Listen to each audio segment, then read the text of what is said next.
Life has a way of changing in an instant. One minute you're 32, happily married, and planning your future. The next, you're a widow sorting through cremation options because your husband's body was too damaged to have an open casket. That's what happened to me, Karen.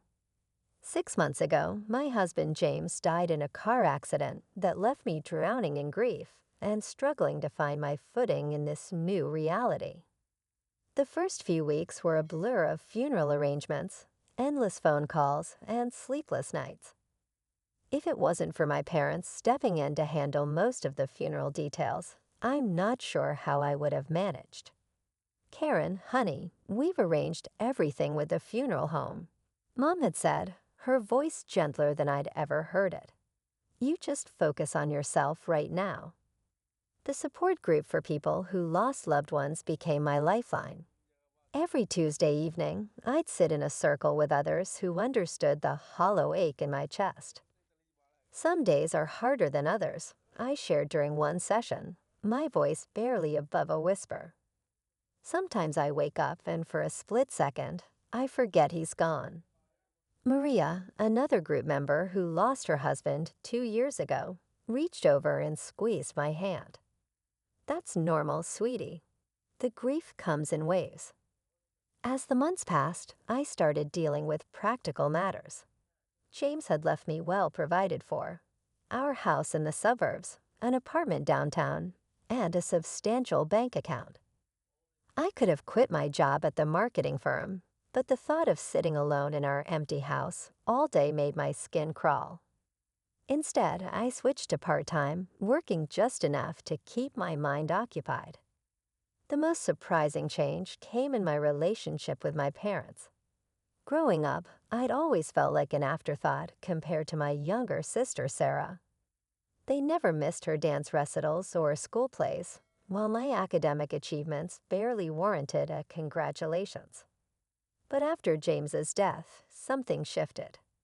When they asked if I could help them financially with a monthly transfer of $1,500, I agreed without hesitation. The weekly dinners at my parents' house had become a comforting routine. Mom would cook her famous pot roast, Dad would pour the wine, and we'd talk about everything and nothing. For the first time in my life, I felt like I had their full attention.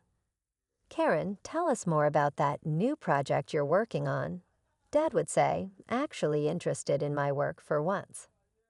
The marketing campaign's going well, I'd share, savoring these moments of connection.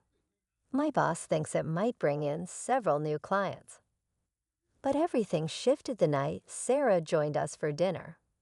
My younger sister walked in, 7 months pregnant, her presence immediately commanding the room, like it always had.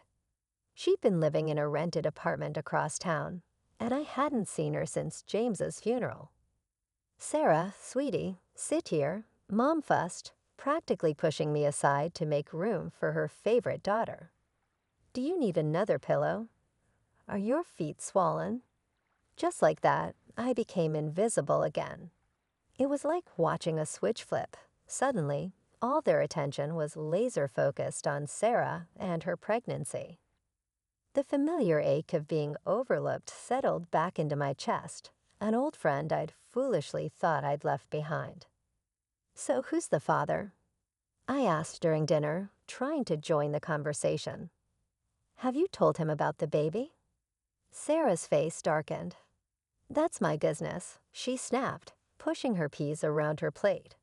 I don't need to share every detail of my personal life. Mom jumped to her defense immediately. Karen, don't pry.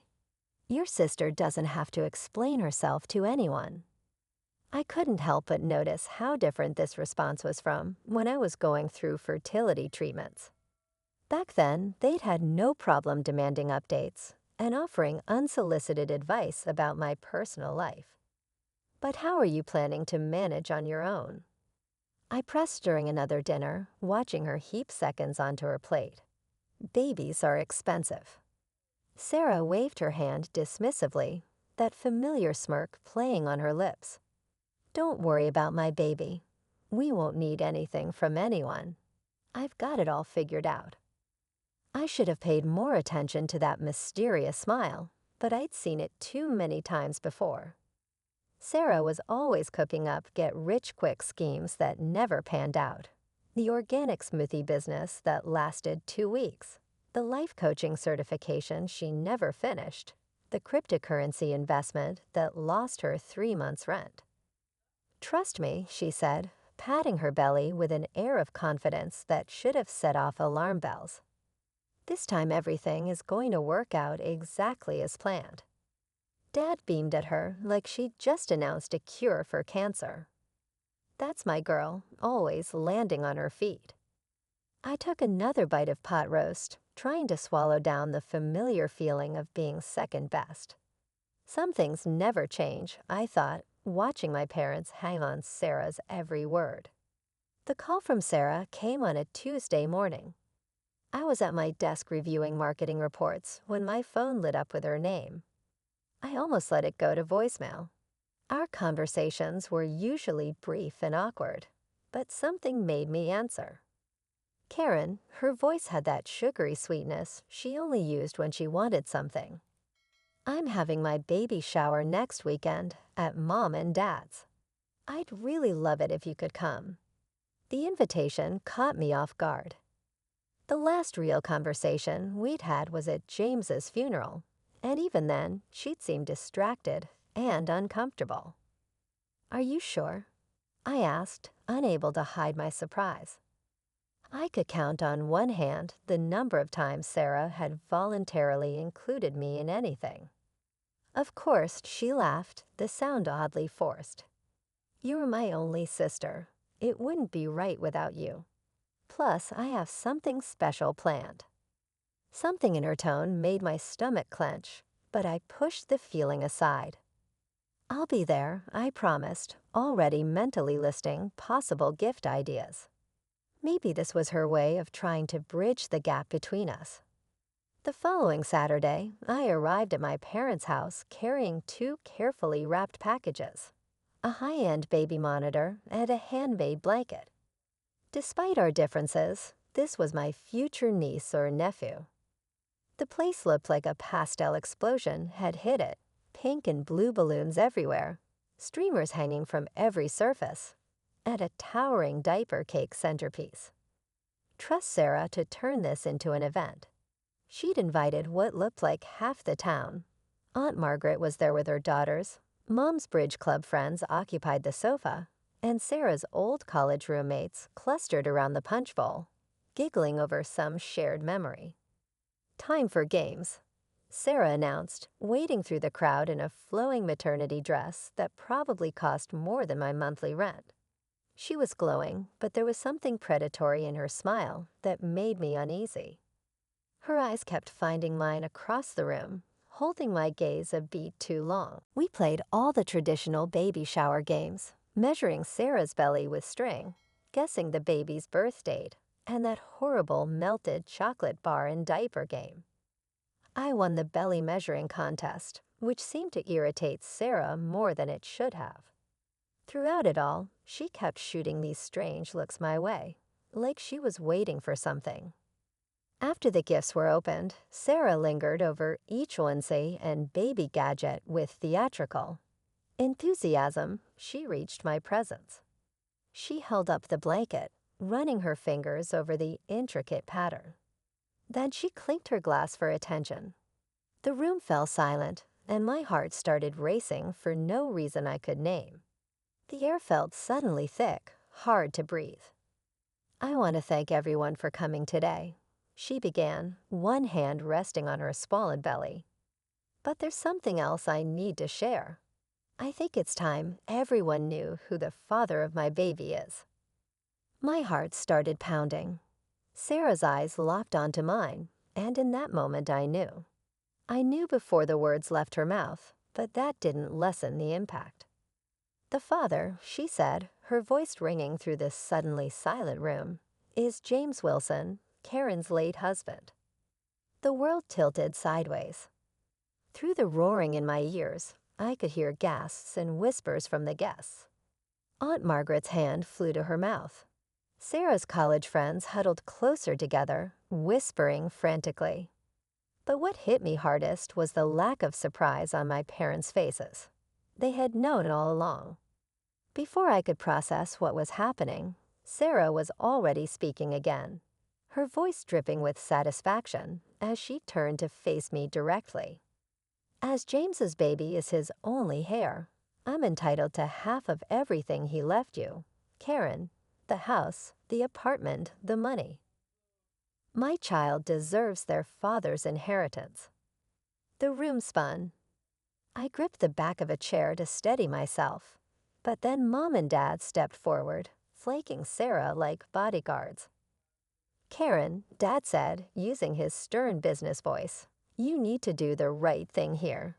Your nephew deserves his father's legacy." I found my voice, though it came out as a rasp. "You're lying. All of you are lying. James would never." "Oh no," Sarah's smile turned cruel as she pulled out her phone. "Then how do you explain these?"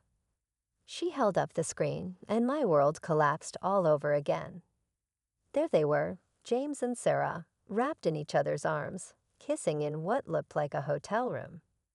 Another photo showed them holding hands in a restaurant. "I don't love her anymore," Sarah declared, her voice carrying across the silent room. "I haven't for a long time.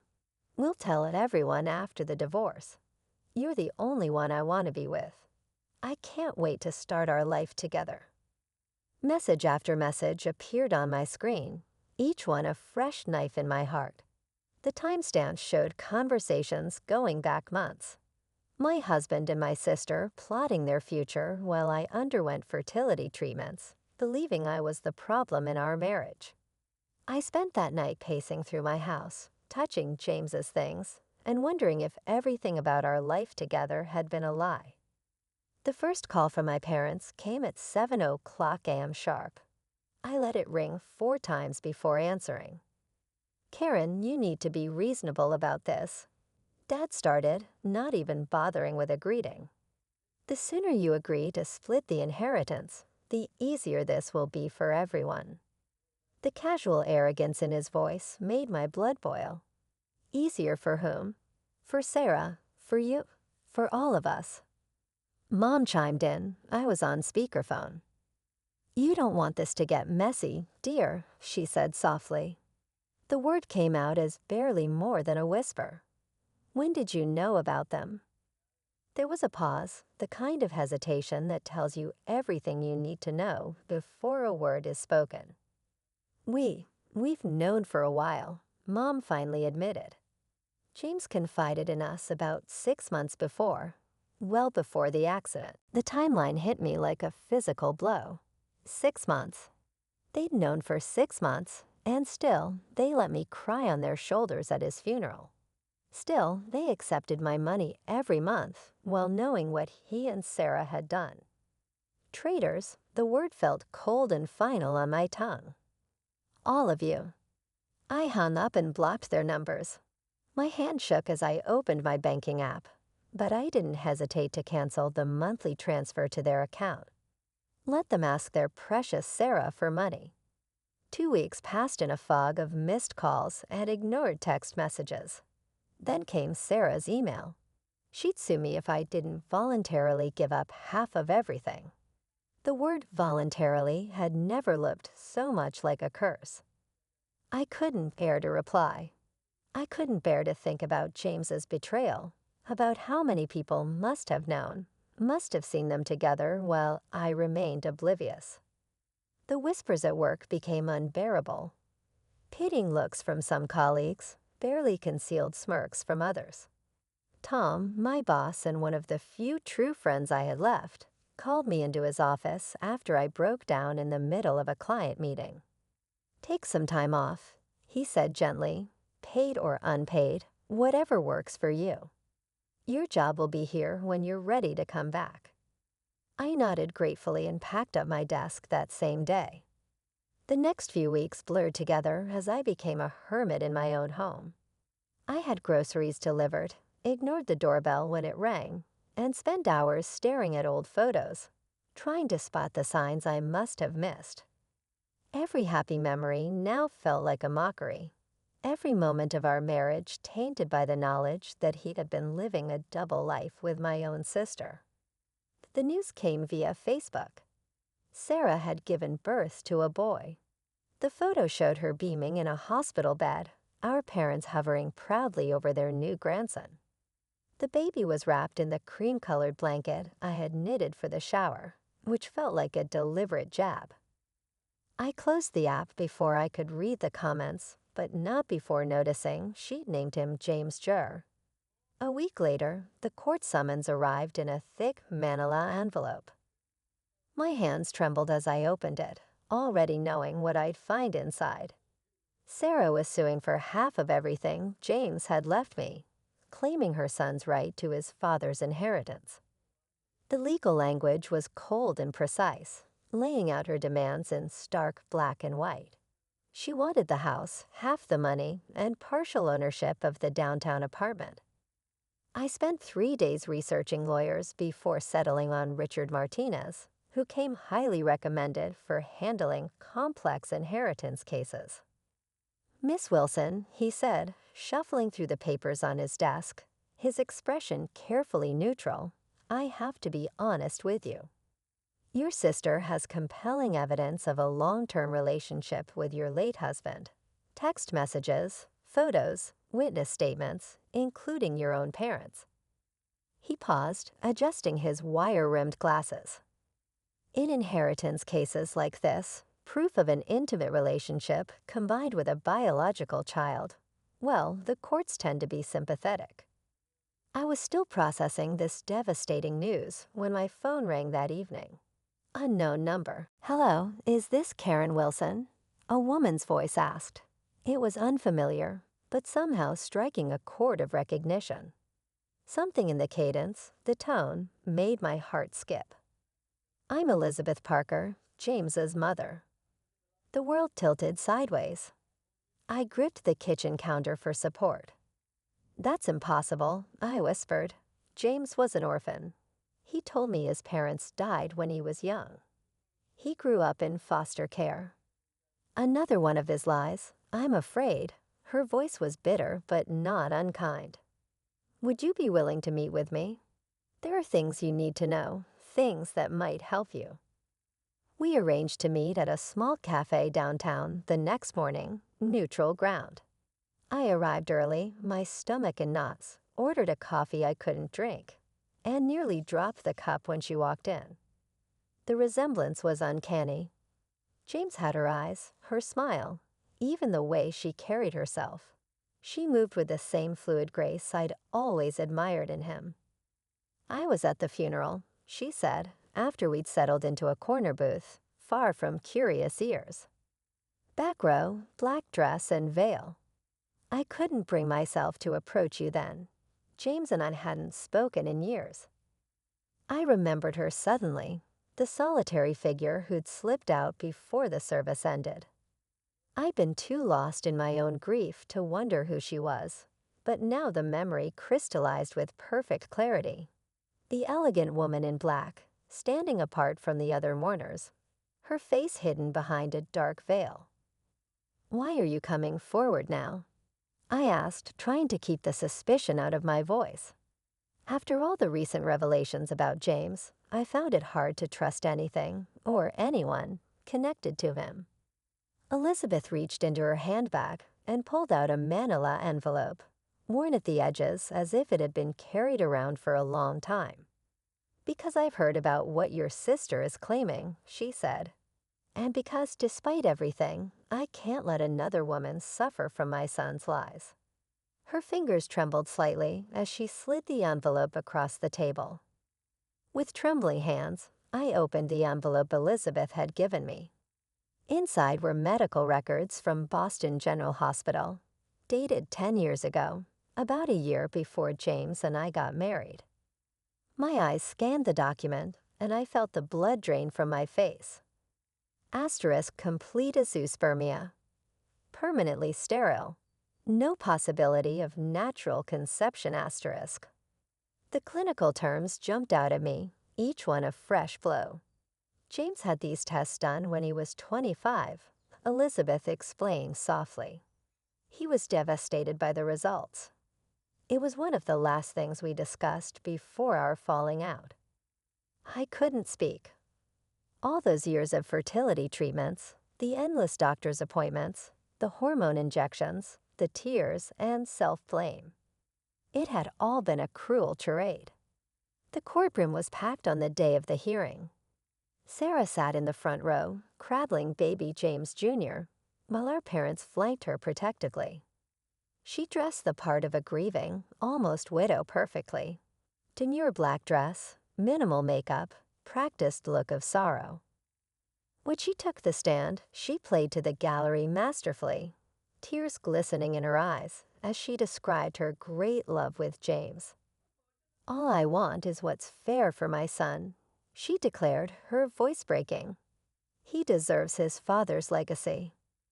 My lawyer, Mr. Martinez, waited until she finished her performance before he spoke. "Your Honor, I'd like to submit evidence that proves Miss Thompson's entire claim is fraudulent." He approached the bench with the hospital records. The judge reviewed the documents, her expression unchanging. Sarah's lawyer jumped up, objecting about chain of custody and document authenticity. Sarah's composure cracked. "Those documents are fake," she shrieked, clutching the baby closer. "She forged them to steal my baby's inheritance." "Your Honor," Mr. Martinez continued calmly, "given these medical records show Mr. Wilson was sterile, we request a DNA test to establish paternity." Sarah's smile was triumphant. "That's impossible," she snapped. "James was an orphan, and his body was cremated. There's no one to test against." "Actually," Mr. Martinez said, gesturing to the gallery, "I'd like to introduce Elizabeth Parker, James Wilson's biological mother." Elizabeth stood, and a murmur ran through the courtroom. Even from where I sat, I could see Sarah's face turn ashen.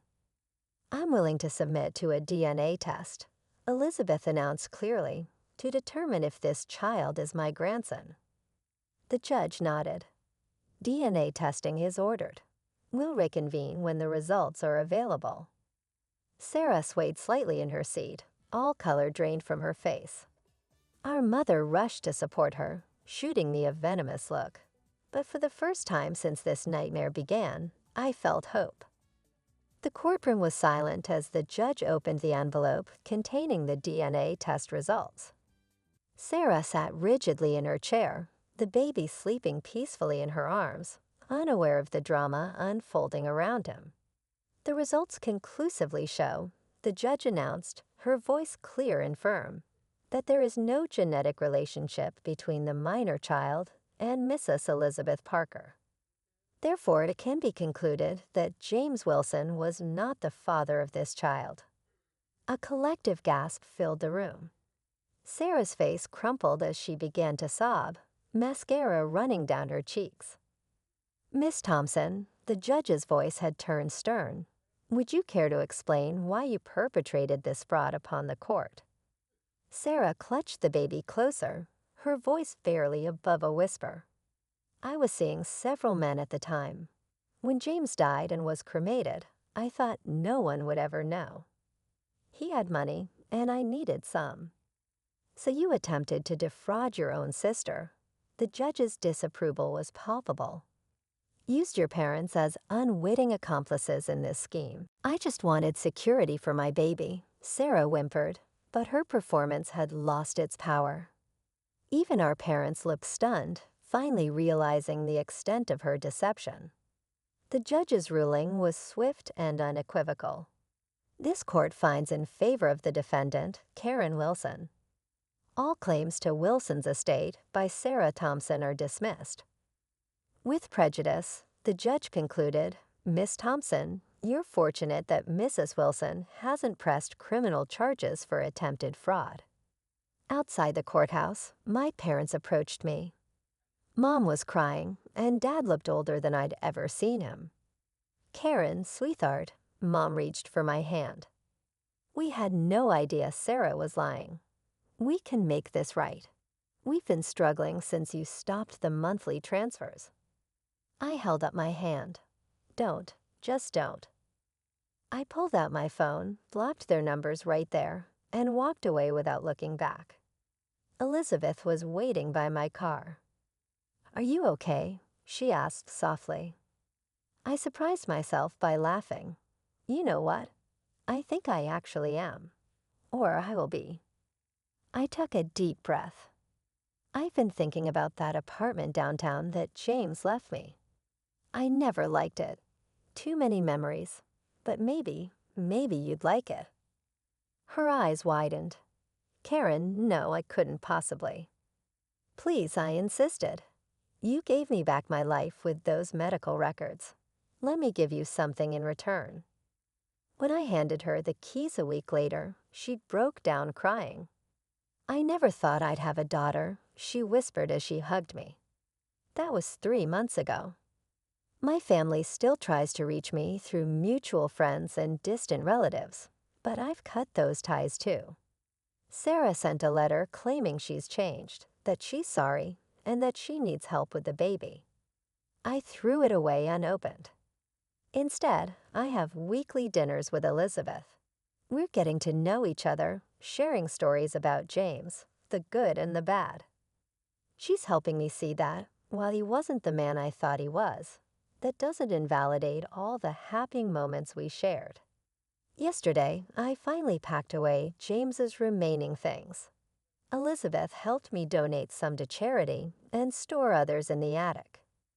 As we worked, she told me stories about James as a little boy, before the lies began.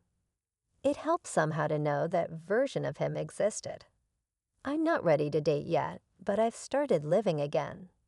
I returned to work full-time, joined a hiking club, and am planning my first solo vacation. Sometimes when I look in the mirror, I barely recognize the woman looking back at me. Life has a way of surprising you. I lost the family I was born into, but gained a new one I never expected. It's not the life I planned, but maybe it's the life I was meant to have all along.